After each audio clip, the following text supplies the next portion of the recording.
ओम नमो नारायण। सभी का बड़े प्रेम और सम्मान से हार्दिक स्वागत। आज हम बात करेंगे दृष्टिकोण की। जिस प्रकार से एक सुनार के लिए एक महिला के सारे जेवर, चाहे वो कितने ही कीमती, बहुमूल्य या सम्मान के योग्य हों, वे सब सोना ही होते हैं। जैसे मैं उदाहरण देना चाहता हूँ, जैसे कान के कुंडल, नाक की नथनी और गले का हार, मंगलसूत्र, मांग का टीका, हाथ के कंगन, सोने की चूड़ियाँ इत्यादि इत्यादि। तो सोने से बने सारे आभूषण एक सुनार के लिए सोना ही होते हैं, क्योंकि यदि आप वहाँ पर उसको बेचने जाते हैं तो उसका जो मूल्य होता है वो उसकी कीमत सोने की वजन या सोने की कीमत के अनुसार ही होती है। यद्यपि एक महिला के लिए मंगलसूत्र का बहुत बड़ा महत्व होता है और उस मंगलसूत्र की कोई कीमत नहीं होती, किंतु सुनार उस मंगलसूत्र को भी सोने के भाव में ही लेता है।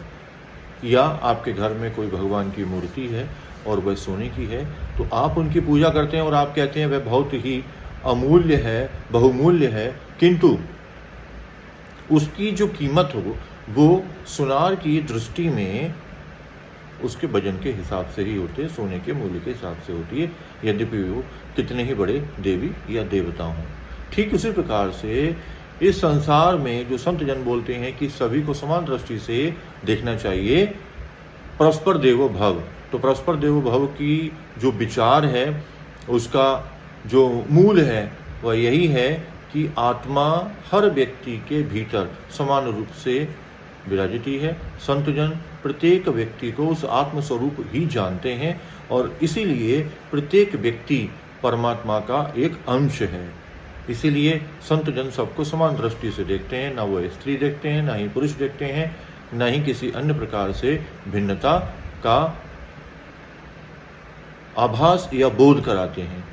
तो उनकी दृष्टि में ठीक वैसा ही दृष्टि होती है, वही दृष्टिकोण होता है जो एक सुनार का सोने की विभिन्न विभिन्न वस्तुओं का होता है। तो इसीलिए हम सब ही संत जन के पास जाकर के उनका आशीर्वाद लेते हैं और उस दृष्टिकोण को पाने का प्रयास करते हैं। और मैं आशा करता हूँ सभी को इस प्रकार से निरंतर अभ्यास करते रहना चाहिए, जिससे मन की शंका दूर हो जाए और हम सब जो बहुत ही बहुमूल्य शरीर को धारण करके इस पृथ्वी पर आए हैं अपने माता पिता के माध्यम से, हम उसको समझ सकें, स्वयं को जान सकें। Who am I am that. मैं कौन हूँ? मैं ईश्वर हूँ।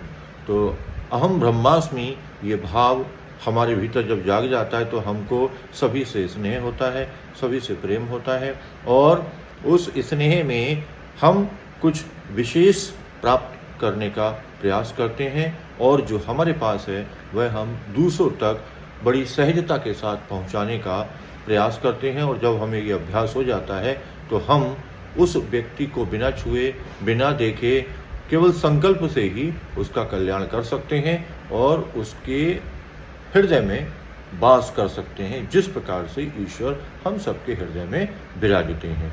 ओम नमो नारायण।